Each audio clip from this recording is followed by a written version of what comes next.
चर्चा की शुरुआत करते हैं। विषय महत्वपूर्ण है और सभी जानना चाहते हैं। डॉक्टर खिलनानी, आपसे चर्चा की शुरुआत कर रहे हैं। ये बताइए, वायु प्रदूषण के बारे में जितनी भी बात होती है कि ये हमारी सेहत पर असर डालता है, किस तरह हमारी सेहत पर असर डाल रहा है ये प्रदूषण? संजीव, मैं आपको इतिहास में ले जाता हूँ जी। सन 1952 लंदन फॉग, सब जानते हैं।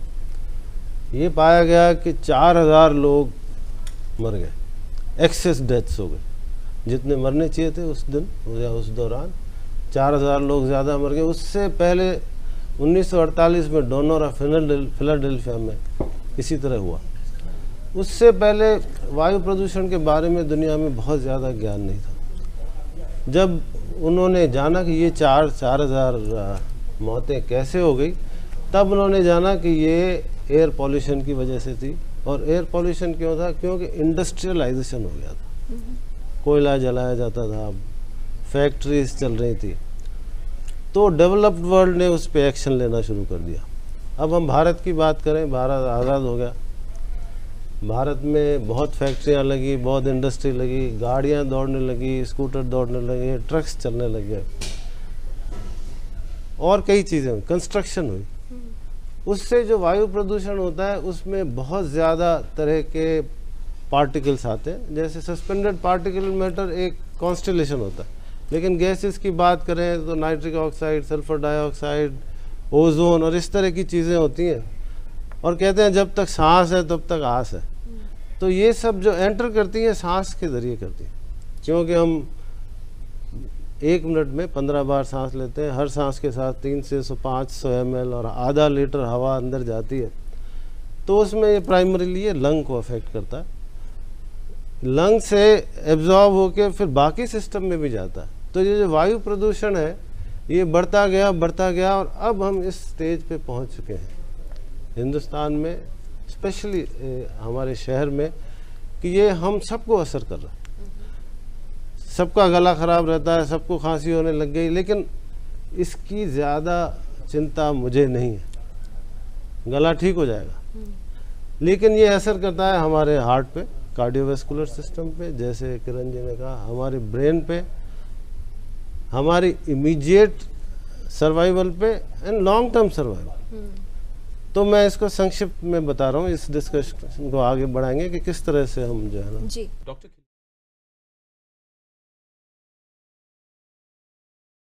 PM2.5 की बात जो अब आ गई है, तो PM2.5 है क्या और कितना इससे नुकसान होगा, जरा थोड़ा हम समझें। नहीं, पार्टिकुलेट मैटर क्या होता है? ये कॉन्स्टेलेशन होता है। ये व्हीकल से, पेट्रोल से, डीजल से, केरोसिन से तो होता ही, कंस्ट्रक्शन एक्टिविटी से भी होता है, वहाँ से भी आएगा, धूल से भी होता है, लकड़ी जलाते हैं, कोयला जलाते हैं, कोयला जलाते हैं।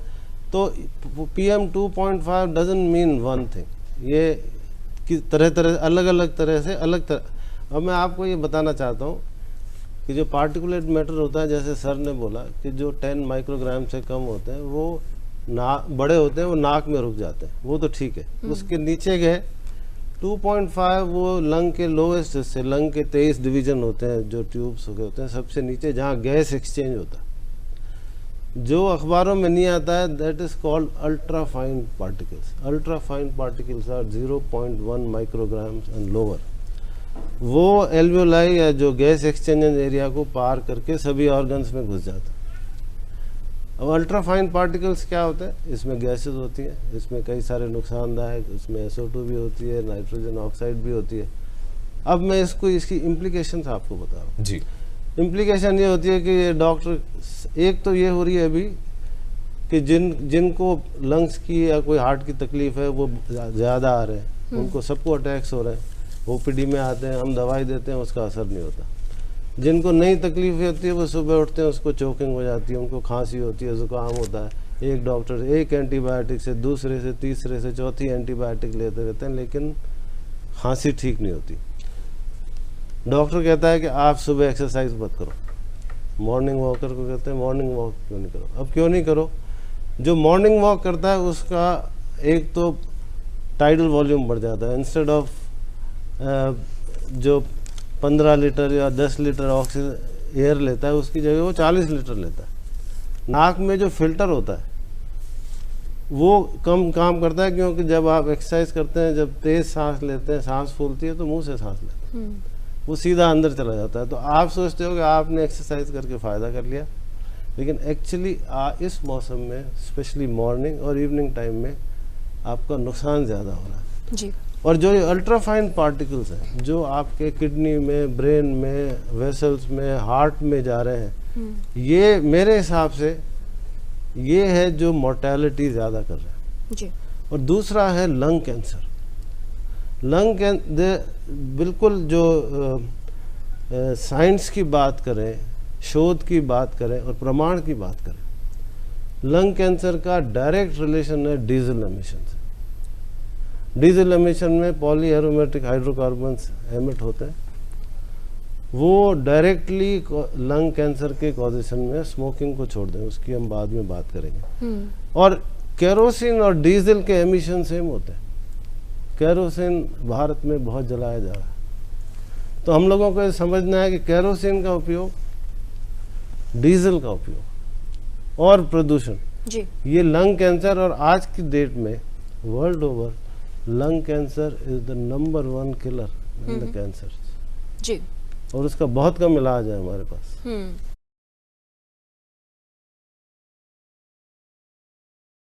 55 से जो गाड़ियां निकलती है, उनसे जो हवा में जहर घुलता है, उनसे कैसे बचा जाए? जी, अब्दुल खालिक साहब, हमारे विशेषज्ञों ने सवाल सुन लिया। डॉक्टर खिलनानी, क्या कहना चाहेंगे आप?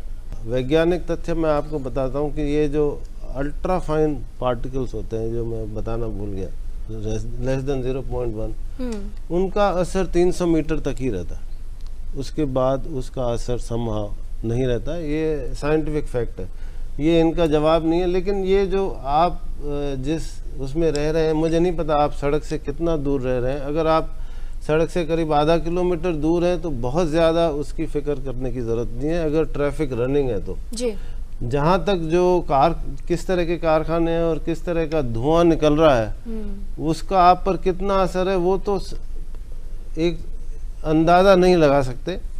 लेकिन जैसे डॉक्टर वरिंदर सिंह ने कहा कि जो ऑर्डिनरी मास्क जो लगा के घूमते हैं ना लोग, उसकी ज़ीरो वैल्यू है, ये हमें समझना चाहिए। और जो कोई लाभ नहीं है, उसका कोई लाभ नहीं। और जो N95 मास्क सस्ते नहीं होते, बहुत महंगे होते हैं, उसको जब लगाएंगे तो हम उसको अंग्रेजी में कहते हैं क्लॉस्ट्रोफोबिया होता है, कि आदमी को लगता है कि घुटन हो रही है। तो आप सोचेंगे कि आपको फ़ायदा क्या हो रहा है, आपको घुटन हो रही है। लेकिन अगर मेरा ये आपसे सलाह है कि अगर किसी को घर में सांस की तकलीफ है, दमे की बीमारी है, ब्रोंकाइटिस है, COPD है, या किसी तरह की भी लंग की प्रॉब्लम है, तो ये एक ऐसा केस है जिसमें मास्क का इस्तेमाल करना चाहिए जी। एक हेल्दी आदमी के लिए मुश्किल होगा। दूसरा ये है कि जिस समय प्रदूषण बहुत ज़्यादा होता है उस समय आप कोशिश करके खिड़कियां वगैरह बंद रखें। साइंटिफिकली जो है वो जो हमारे देश में एप्लीकेबल नहीं है, एयर कंडीशन एनवायरनमेंट में रहना बेहतर होता है, लेकिन ये ईजियर सेड देन डन। मतलब मैं नहीं कह सकता कि हर आदमी एयर कंडीशन एनवायरनमेंट में नहीं रह सकता। बाकी जो कुछ करना है वो सरकार को करना है जी। कारखानों को कहाँ, जैसे दिल्ली में हुआ, दिल्ली में प्रदूषण कम कैसे हुआ, CNG आया और ऑनरेबल कोर्ट ने कहा कि सारे कारखाने, फैक्ट्रियां 50 किलोमीटर दूर कर दो, पॉल्यूशन कम हो गया।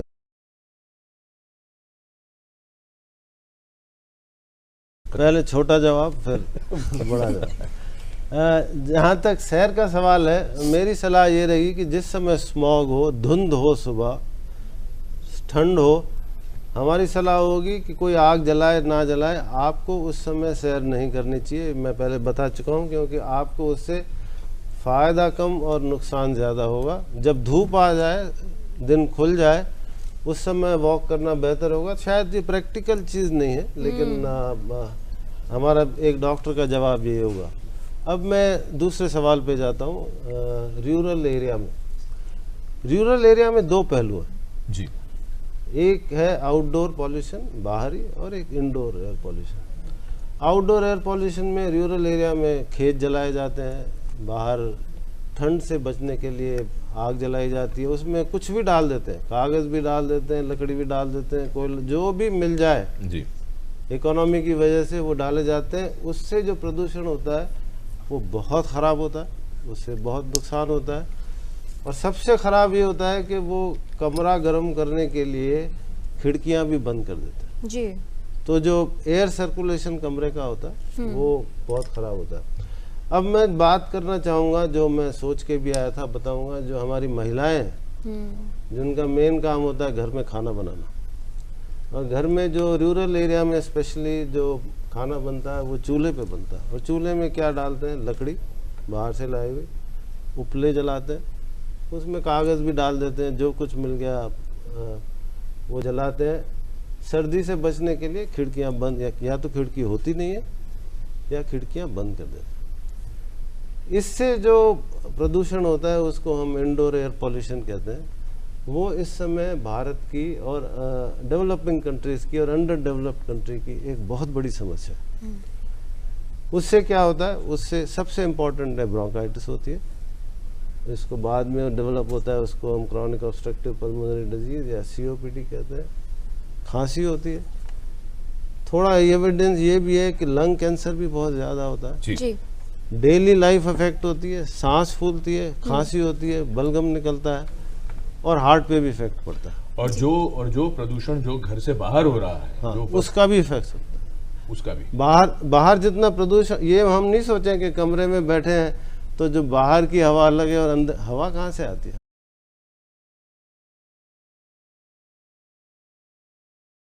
एनवायरमेंटल टोबैको स्मोक, जिसको सेकंड हैंड स्मोक कहते हैं, ये एक बहुत बड़ा मसला है, बहुत ही बड़ा मसला है। अब ये है कि बाहर सिगरेट पी नहीं सकते, सरकार ने बहुत अच्छा किया है बहुत, तो लोग अंदर सिगरेट पीते हैं, बीड़ी पीते हैं जी। उससे जो ये पार्टिकुलेट मैटर है ये बढ़ जाता है। और हमें सबको पता है कि सिगरेट में 4000 केमिकल्स होते हैं जी, कार्सिनोजेनिक्स होते हैं, कुछ का हमें पता है, कुछ का हमें नहीं पता है। इससे बच्चों की ग्रोथ पे इफेक्ट पड़ता है, इससे बच्चों की लंग हेल्थ पे इफेक्ट पड़ता है जी। इस पे कैंसर के इंसिडेंस पे असर पड़ता है। अफेक्टेड पर्सन कौन होता है? जो उसको एंजॉय नहीं करता, बच्चे उसमें। एंड जैसे डॉक्टर साहब ने बताया कि intrauterine growth retardation right, extremely common with second hand smoke. दूसरा, एक पटेल चेस से एक स्टडी आई है कि जो अगरबत्ती जलाते हैं, धूप जलाते हैं, ईश्वर की पूजा करते हैं, उससे भी पार्टिकुलेट मैटर की लेवल बढ़ जाती है, उससे भी सिम्टम्स बढ़ जाते हैं।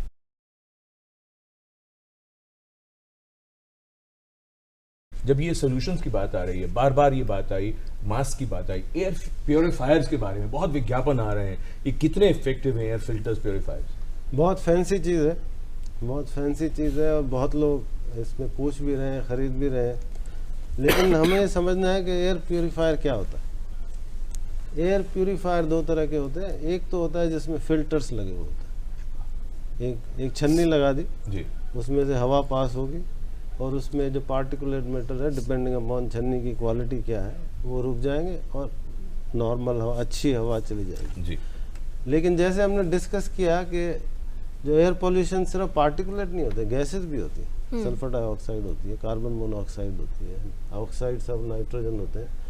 तो उसके लिए एक दूसरा इक्विपमेंट साथ में लगाया जाता है जिसको एड्जॉर्बेंट कहते हैं। उसमें चारकोल बेस्ड एड्जॉर्बेंट होते हैं। तो जो अच्छे प्यूरीफायर होते हैं तो एक फ़िल्टर से निकलते हैं, उसके बाद एड्जॉर्बेंट से निकलते हैं, विद द होप कि जो हवा निकलेगी वो इतनी अच्छी हवा होगी कि हमारा जीवन सुधर जाएगा। ठीक है। अब ये एयर प्यूरीफायर आपने ले लिया 25,000 50,000 का, लेके कमरे में लगा दिया जी। हवा कहाँ से आ रही है? बाहर से आ रही है। हवा फिल्टर में से पास होती है, चारकोल में से पास होती है। एक तो 100% प्योर नहीं होती, कुछ गैसेस फिर भी उसमें रह जाएंगी। दूसरा ये है कि अगर आप उसको यूज़ करना चाहते हैं तो आपको कमरा बिल्कुल एयर टाइट करना पड़ेगा। अगर आपकी खिड़की खुली है तो उस प्यूरीफायर की कोई वैल्यू नहीं है।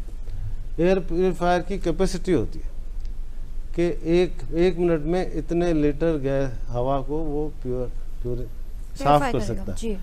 अगर आप एक छोटा सा एयर प्यूरीफायर लेके फैंसी सा और उसको लेके एक इस बड़े हॉल में रख दें तो कुछ नहीं होगा, उसका कुछ नहीं होगा। दूसरी बात है कि ये फिल्टर्स जो होते हैं इनको फ्रीक्वेंटली क्लीन करना पड़ता है, नहीं तो ये खुद उसमें बैक्टीरिया फिर डेवलप हो जाएंगे।